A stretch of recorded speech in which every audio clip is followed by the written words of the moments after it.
Welcome back to another episode of my channel the United Frontier. तो ये video में बात करेंगे जितनी भी सारे लेटेस्ट ट्रांसफर अपडेट्स हैं from Manchester United, Manchester City, Chelsea, Arsenal, Liverpool, जितने भी सारे क्लब से जो न्यूज़ेस आ रहे हैं अभी इस मोमेंट ऑफ टाइम में, वो सारी चीज़ों को लेकर बात करेंगे ये वीडियो में। So without wasting any more time let's start the video. तो सबसे पहले बात करेंगे मैनचेस्टर यूनाइटेड को लेकर, क्योंकि मैनचेस्टर यूनाइटेड से इस मोमेंट ऑफ टाइम में ज़्यादा न्यूज़ेस नहीं है रिगार्डिंग इनकमिंग्स, रादर देन आउटगोइंग्स के बारे में थोड़ा बहुत न्यूज़ेस हैं। जैसे कि कुछ दिन पहले जेडन सैंचो के लिए रोमा आया था, बिड करे थे वो लोग 20 मिलियन पाउंड तक देने के लिए राजी है। और उसके बाद जेडन सैंचो, ऐसे न्यूज़ आ रहे थे कि जेडन सैंचो रोमा को रिजेक्ट तो नहीं किया है, लेकिन he was negotiating with Roma regarding salaries and वगैरह वगैरह। तो उसके कुछ दिन बाद ये रिपोर्ट्स आ जाते हैं कि जेडन सैंचो सैलरी को लेके there are disagreements between Roma and Jadon Sancho's agent, और दूसरी तरफ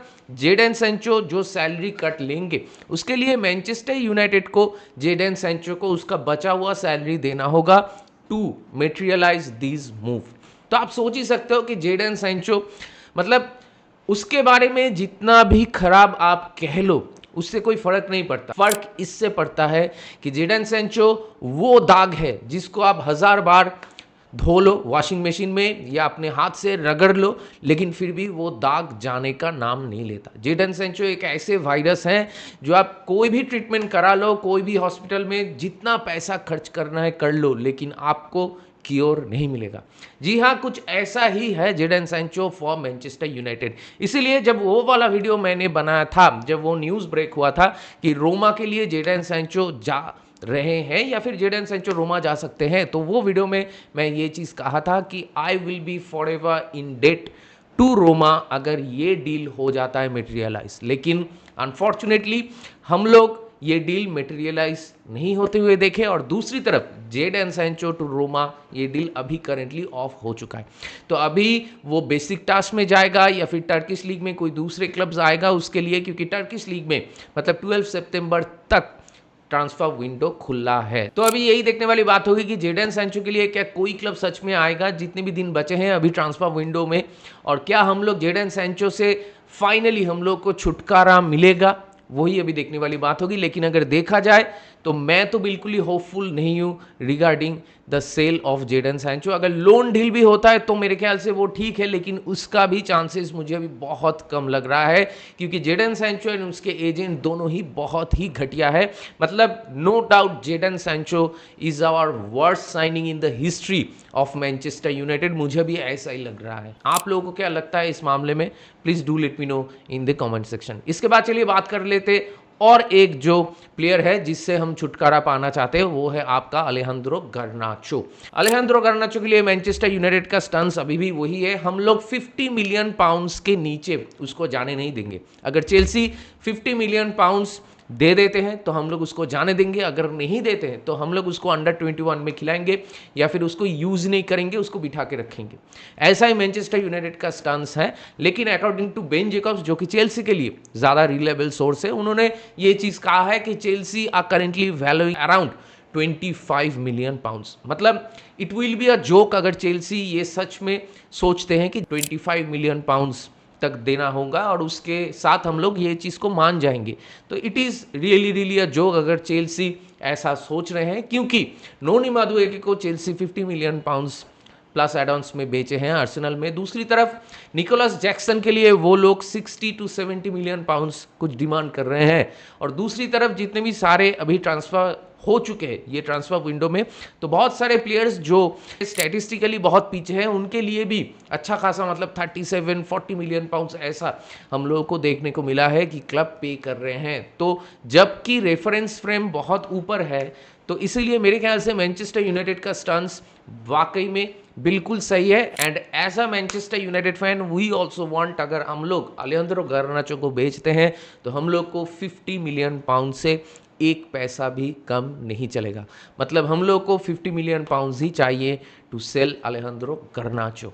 और दूसरी तरफ एक न्यूज़ आता है फ्रॉम फब्रिजियो और दूसरे में भी सारे जितने भी क्रेडिबल सोर्सेज हैं उन्होंने भी इस चीज़ को कंफर्म किया है कि अलेहांद्रो गर्नाचो के लिए मार्केट में बायर्न म्यूनिख आया था, लेकिन अलेहांद्रो गर्नाचो ओनली वांट्स चेल्सी। तो यही चीज़ फिर से दिखाता है कि अलेहांद्रो गर्नाचो अभी क्या सोच रहे हैं regarding his career path and वो आगे की प्लानिंग कैसे कर रहे हैं, और उसके आसपास जितने भी सारे लोग हैं मतलब वो भी सही डिसीजन नहीं ले रहे for Alejandro Garnacho and his head is clearly not in the right place. क्योंकि बायर्न म्यूनिख में अगर अलेहांद्रो गर्नाचो जाता तो वहाँ पे उसको ज़्यादा गेम टाइम मिलने का चांसेस था, उसमें वहाँ पे वो अच्छा भी कर सकता था, लेकिन प्रीमियर लीग में ही उसको खेलना है, चैंपियंस लीग में ही उसको खेलना है और एक ऐसे टीम में उसको खेलना है जहाँ पे गेम टाइम का कोई गारंटी नहीं है।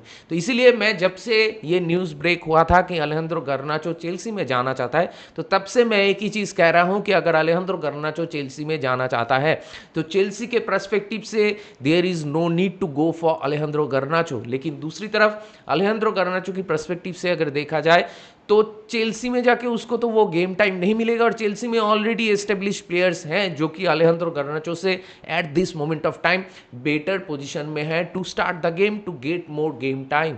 तो इसीलिए चेल्सी में अगर अलेहांद्रो गर्नाचो जाता है तो वहाँ पे हुआ फेलिक्स के साथ जो चीज़ें हुआ था, जो चीज़ें हम लोग को देखने को मिला था इन चेल्सी, वही सिमिलर सी चीज़ें फिर से रिपीट हो सकता है विथ अलेहांद्रो गर्नाचो। तो ये भी एक पॉसिबिलिटी है क्योंकि सीधी सी बात है चेल्सी इस डील को बिजनेस पर्सपेक्टिव से देख रहा है।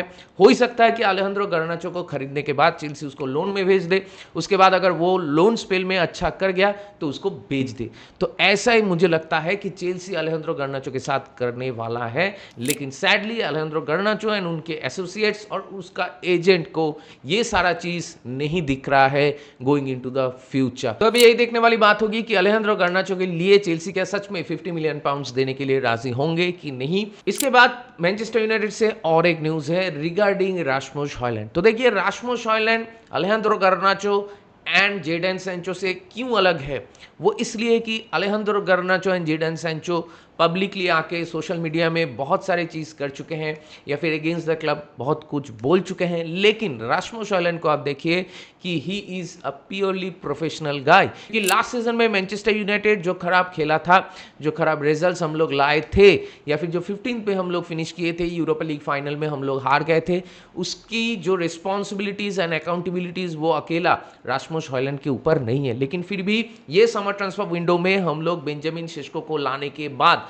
हम लोग रास्मुस हॉयलैंड को बेचने की कोशिश कर रहे हैं। तो रास्मुस हॉयलैंड का स्टांस पहले ये था कि he wants to fight for his place in this club, लेकिन अभी उसका स्टांस चेंज हो गया है। अभी उसका स्टांस ये है कि अगर वो जाता है किसी दूसरे क्लब में, अगर वो लोन स्पेल भी होता है तो वो loan with obligation two by होना चाहिए, क्योंकि उसको वो गारंटी चाहिए कि वो एक लोन स्पेल में जाके फिर से लोन स्पेल खत्म होने के बाद फिर से वो मैनचेस्टर यूनाइटेड में नहीं आना चाहता। लेकिन इसके रिगार्डिंग उसने सोशल मीडिया में आके कुछ उल्टा सीधा नहीं कहा, मैनेजर के अगेंस्ट में या क्लब के अगेंस्ट में कुछ उल्टा सीधा नहीं कहा।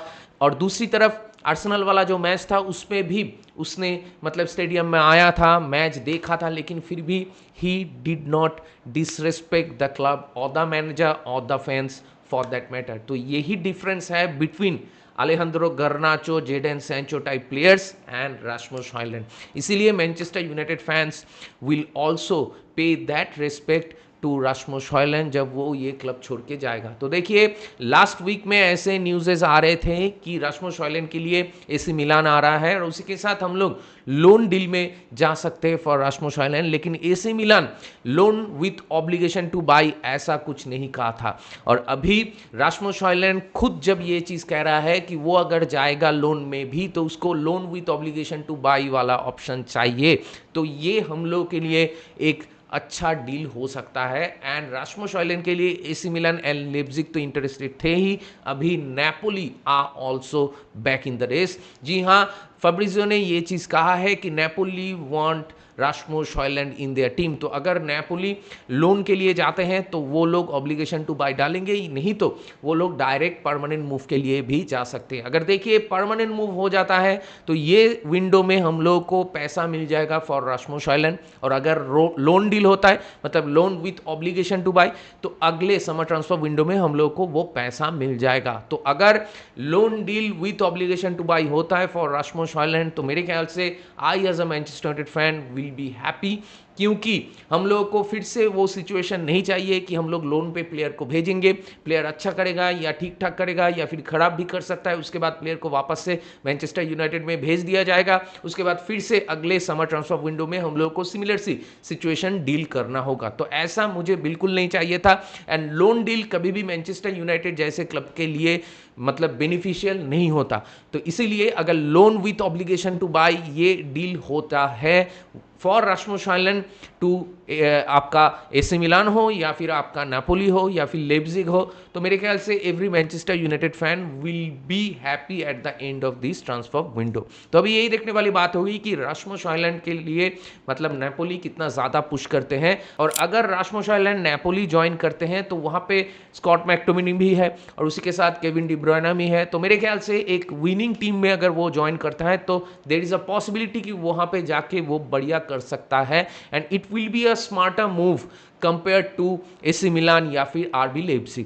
तो only time will tell how long this deal will happen, और उसी के साथ हम लोग को ये देखने होगा कि Jadon Sancho and Alejandro Garnacho ये सारा मूव कब तक होता है, क्योंकि अगर अलेहांद्रो गार्नाचो एंड रास्मुस हॉयलैंड ये दो डील हो जाते हैं तो मेरे ख्याल से उसके बाद हम लोग एक मिडफील्डर के लिए जाएंगे, क्योंकि देखिए लोगों का ये ख्वाहिश है, मेरा भी है कि मैनचेस्टर यूनाइटेड एक बैकअप गोलकीपर के लिए जाए, लेकिन जो इनसाइडर न्यूज़ आ रहे हैं पिछले 2-3 दिन से उसमें यही चीज़ बताया जा रहा है कि मैनचेस्टर यूनाइटेड ये समर ट्रांसफर विंडो में कोई गोलकीपर के पीछे नहीं जा रहे हैं। उसका मेरे ख्याल से एक बिग रीज़न ये है कि ना तो हम लोग आंद्रे ओनाना को बेच पा रहे हैं, ना तो हम लोग बायन डीर को बेच पा रहे हैं। तो अगर ये दो गोलकीपर को हम लोग नहीं बेच पा रहे हैं, और सीधी सी बात है टॉम हिटन को भी हम लोग नहीं बेचेंगे क्योंकि उसको एक नया कॉन्ट्रैक्ट दिया गया है फॉर 1 ईयर, तो इसीलिए मेरे ख्याल से हम लोग कोई नया गोलकीपर के पीछे नहीं जा रहे हैं ये समर ट्रांसफर विंडो में। तो अभी रिमेनिंग डेज में अगर कोई इनकमिंग होता है तो वो आपका एक मिडफील्डर ही होगा,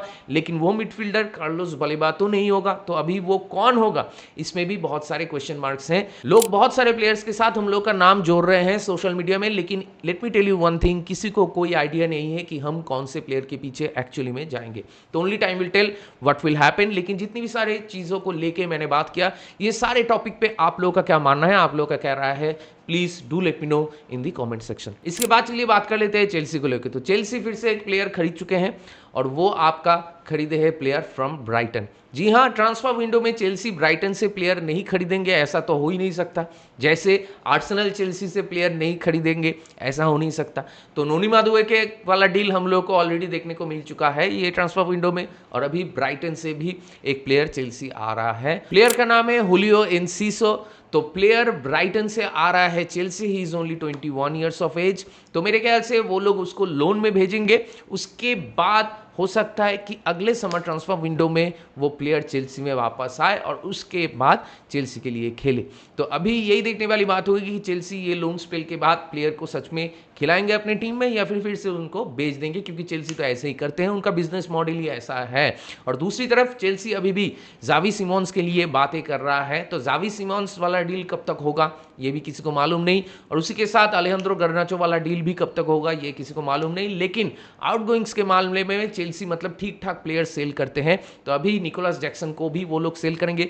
मतलब निकोलस जैक्सन वाला जो सिचुएशन है वो भी मेरे ख्याल से चेल्सी का क्रिएट किया हुआ एक मेस है, क्योंकि निकोलस जैक्सन का पहले से ही उसका जो कॉन्ट्रैक्ट लेंथ था वो बहुत ही लंबा था, लेकिन उसके बाद उसको फिर से 2 साल तक एक्सटेंशन दे दिया था चेल्सी ने, और अभी उसका करंट जो कॉन्ट्रैक्ट लेंथ है वो आपका खत्म होगा 2032 में। कैन यू इमेजिन, एक प्लेयर जो अभी खेल रहा है चेल्सी के लिए, मतलब अभी तो नहीं खेल रहा है लेकिन अभी कॉन्ट्रैक्ट में है चेल्सी का, और ये साल है आपका 2025 और उसका कॉन्ट्रैक्ट है आपका 2032 तक। तो इसीलिए चेल्सी मतलब ज़्यादा पैसों की डिमांड कर रहे हैं, लेकिन निकोलस जैक्सन जिनको चेल्सी 34 मिलियन पाउंड्स में लाए थे, उनके लिए क्या कोई क्लब अभी प्रीमियर लीग के क्लब या फिर कोई दूसरे क्लब क्या 60 टू 70 मिलियन पाउंड्स के आसपास देना चाहेंगे? तो यही एक बड़ा सा क्वेश्चन मार्क है कि चेल्सी क्या निकोलस जैक्सन को बेच पाएंगे। लेकिन अगर देखा जाए हिस्टोरिकली रिसेंट टाइम में, तो चेल्सी प्लेयर को बेच के अच्छा खासा पैसे तो जनरेट करते हैं। तो अभी यही देखने वाली बात होगी क्या निकोलस जैक्सन के लिए न्यूकासल जैसे कोई टीम आ सकते हैं, और उसी के साथ चेल्सी से और थोड़ा बहुत आउटगोइंग्स होगा, जैसे कि क्रिस्टोफर इनकुंकू, क्योंकि Bayern Munich are really in the race for Christopher Nkunku. हो सकता है कि Christopher Nkunku Bayern Munich join कर ले, और रेनाटो वेगा को वो लोग ऑलरेडी बेच चुके हैं। तो अभी अगर क्रिस्टोफर इनकुंकू, निकोलस जैक्सन ये सारे आउटगोइंग्स हो जाता है, तो मेरे ख्याल से उसके बाद Xavi Simons and Alejandro Garnacho वाला डील में थोड़ा सा एक्सीलरेशन हम लोग को देखने को मिलेगा फ्रॉम चेल्सी एंड। तो only time will tell how long this deals will take. और इसके बाद चलिए बात कर लेते हैं आर्सेनल को लेके। तो जी हाँ, कल हिरविगो हो चुका है आर्सेनल का फॉर एबेरेची एजे। जी हाँ, बीच में ऐसे न्यूज आ रहे थे कि एबेरेची एजे स्पर्स में जाएंगे, क्योंकि स्पर्स के साथ पर्सनल टर्म्स एग्री हो चुका था, और स्पर्स मतलब क्रिस्टल पैलेस के साथ भी काइंड ऑफ अ डील करने वाले थे, फाइनल बीट सबमिट करने वाले थे, क्योंकि पैसों को लेके भी उनके बीच एक एग्रीमेंट काइंड ऑफ हो चुका था। तो मेरे ख्याल से आर्सेनल ये डील एकदम लास्ट मोमेंट पे फिर से वापस आ गए ये डील में, क्योंकि पहले एजे के साथ आर्सेनल का ही लिंक्स वगैरह आ रहा था, लेकिन बीच में वो सारा चीज़ ड्राइड आउट हो चुका था। लेकिन कल एक न्यूज़ आता है कि काई हैवर्ट्स को एक इंजरी हो गया है। उसके बाद हम लोग सोशल मीडिया में मतलब हंसी मजाक कर रहे थे कि आर्सेनल फिर से हो सकता है कि कोई प्लेयर लेके आए फ्रॉम चेल्सी, हो सकता है कि वो निकोलस जैक्सन हो। लेकिन सीधी सी बात है, Arsenal showed intent in this transfer window. वो लोग विक्टर गियरक्रिच को लाए हैं, वो लोग जुबीमेंडी को लाए हैं, नॉर्गार्ड को लाए हैं, सेंटर बैक भी लाए हैं। तो अभी वो लोग एक क्वालिटी प्लेयर को ऐड कर रहे हैं उनके स्क्वाड में, and AJ will be a very very good player for a team like Arsenal.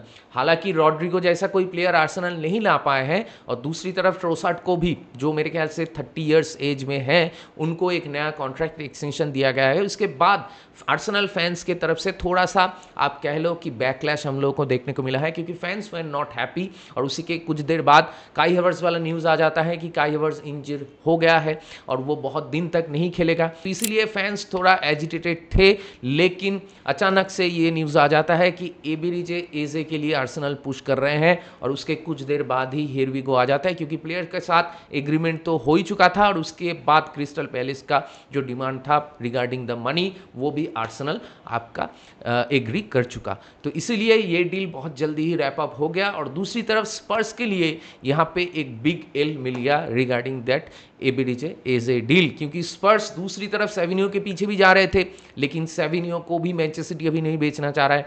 तो मेरे ख्याल से स्पर्स में अगर सेविनियो एंड एबेरेची एजे आ जाता तो स्पर्स एक बहुत ही बेहतर टीम हो जाता, क्योंकि मैनेजर तो उनका अच्छा है, और अगर स्पर्स की गेम की बात करूँ तो वो लोग डिफेंसिवली बहुत सॉलिड दिख रहे हैं, लेकिन जेम्स मैडिसन नहीं है। तो इसीलिए कुदूस वाकई आ गए हैं स्पर्स में। तो उसके साथ अगर एबेरेची एजे या फिर आपका सेविनियो जैसे प्लेयर्स भी आ जाते तो वो स्पर्स के लिए बहुत ही अच्छा साबित हो सकता था। लेकिन अभी आर्सेनल एजे वाला डील को सिक्योर कर लिए हैं स्पर्स को बीट करके। और दूसरी तरफ अगर आर्सेनल की मैं अटैकिंग लाइनअप की बात करूं तो it is really looking very very good. तो अभी वो लोग क्या टाइटल जीतेंगे ये सीजन में, ओनली टाइम विल टेल, लेकिन वो लोग गोइंग फॉरवर्ड अच्छा करेंगे विद दिस न्यू एडिशन, ये तो मेरा मानना है। तो आप लोगों का क्या मानना है रिगार्डिंग दिस डील?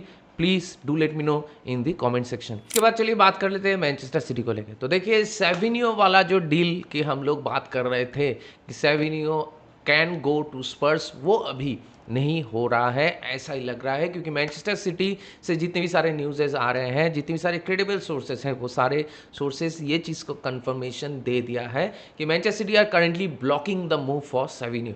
तो अगर सेविनियो का मूव नहीं हो रहा है तो इसका मतलब ये है कि रॉड्रिगो का मूव भी from Real Madrid to Manchester City नहीं हो रहा है। इसीलिए मैनचेस्टर सिटी के फैंस थोड़ा नाखुश तो होंगे, लेकिन अगर रॉड्रिगो आ जाता सच में मैनचेस्टर सिटी में, तो मेरे ख्याल से मैनचेस्टर सिटी ये समर ट्रांसफर विंडो के बाद ये नए सीजन में मेरे ख्याल से टाइटल के लिए फेवरेट्स हो सकते थे, लेकिन अभी भी मैनचेस्टर सिटी टाइटल कंटेंशन में रहेंगे, यही मेरा मानना है, क्योंकि मैनचेस्टर सिटी जितनी भी सारे साइनिंग्स ऑलरेडी कर चुके हैं वो काफ़ी सही साइनिंग्स है, और उसके साथ Manchester city remaining of the days में क्या कोई प्लेयर लाएंगे वो भी देखने वाली बात होगी, क्योंकि मुझे लगता है अभी भी कि उनको एक राइट बैक की ज़रूरत है।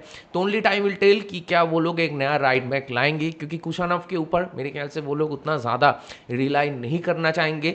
तो आउटगोइंग्स भी मैनचेस्टर सिटी से हम लोग को देखने को मिल रहा है, लेकिन अभी रिमेनिंग ऑफ द डेज में ये चीज़ देखना होगा कि मैनचेस्टर सिटी कौन से प्लेयर्स के पीछे जाना पसंद करेंगे in the remaining days of this transfer market. और उसके साथ सेविनियो को लेके भी ये चीज़ देखना होगा कि स्पर्स और भी ज़्यादा पुश करेंगे डिस्पाइट नोइंग द फैक्ट कि मैनचेस्टर सिटी सेविनियो को नहीं छोड़ना चाहते। तो only time will tell what will happen. लेकिन चलिए इसके बाद बात कर लेते हैं Liverpool, Newcastle and Alexander Isak ये सागा को लेके, जो और भी ज़्यादा ड्रामेटिक और भी ज़्यादा चटपटा हो रहा है डे बाय डे।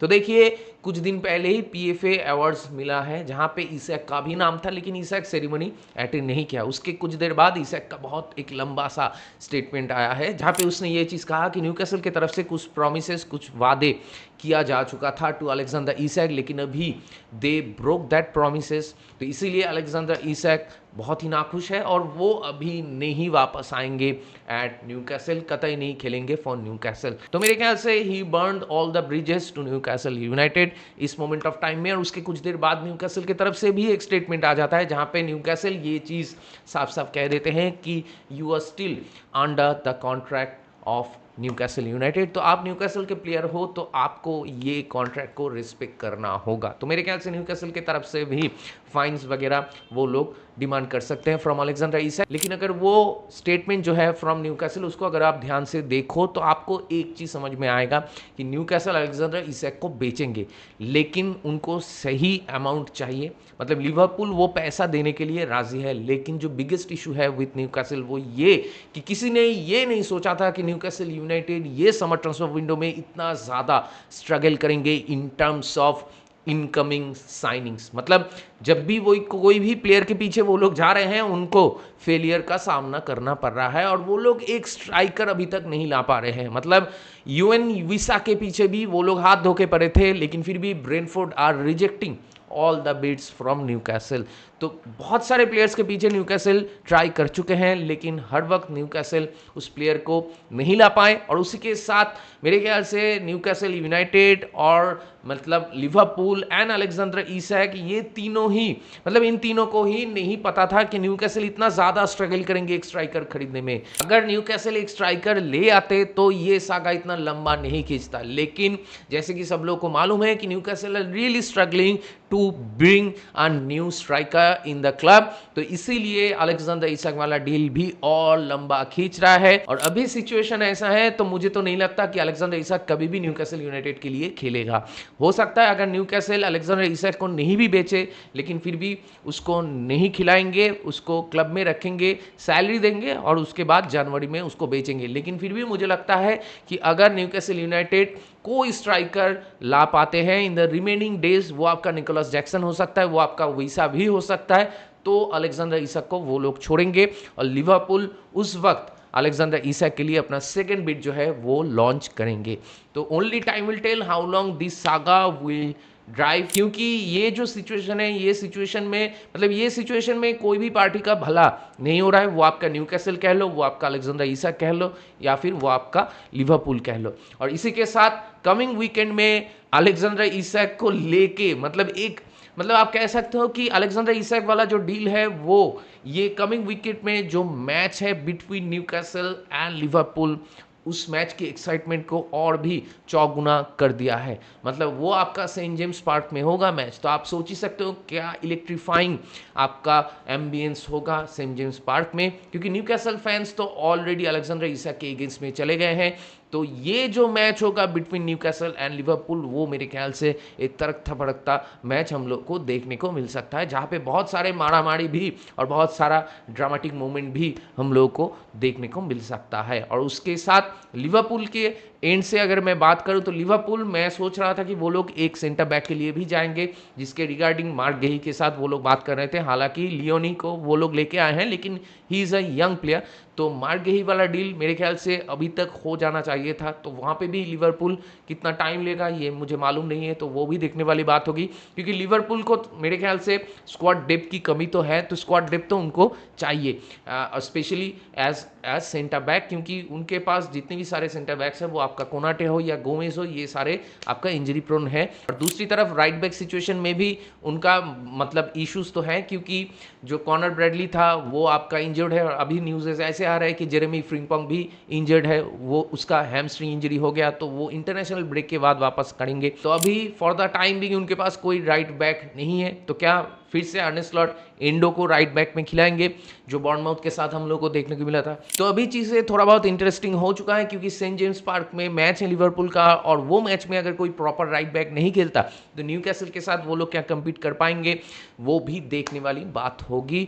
और remaining days of the transfer market में लिवरपूल क्या कौन से प्लेयर्स के पीछे जा सकते हैं एज ए बैकअप, वो भी देखने वाली बात होगी। और अगर अलेक्जेंडर इसाक को लिवरपूल नहीं ला पाते हैं ये समर ट्रांसफर विंडो में, तो क्या वो लोग कोई दूसरे प्लेयर के पीछे एज ए बैकअप जाएंगे, क्योंकि उनके पास स्ट्राइकर तो मतलब उनको एक स्ट्राइकर तो चाहिए, क्योंकि उनके पास कायदे में देखा जाए तो एक ही स्ट्राइकर है अभी। तो there are lot I think which are currently going on, and there will be lot of things which will clearly unfold as we proceed towards the end of this transfer window. तो only time will tell what will happen. लेकिन जितने भी सारे topic में, जितने भी सारे transfer को लेके, जितने भी सारे चीज़ों में मैंने बात किया, ये सारे टॉपिक में, ये सारे चीज़ों को लेके आप लोगों का क्या मानना है, आप लोगों का क्या राय है, please do let me know in the comment section. तो दैट बीइंग सेड, इस वीडियो को चलिए यहीं पे रैप अप करते हैं। अगर आप मेरे चैनल में नए हो तो मुझे ज़रूर सब्सक्राइब कीजिए, इस वीडियो को लाइक कीजिए और शेयर कीजिए अपने जान पहचान वालों के बीच, अपने दोस्तों के बीच जिनको ऐसे वीडियोज़ देखना पसंद है। तो बहुत जल्दी मिलेंगे अगले वाले वीडियो में, तब तक ख्याल रखें अपना, take care, goodbye, glory, glory Manchester United, and keep the red flag high.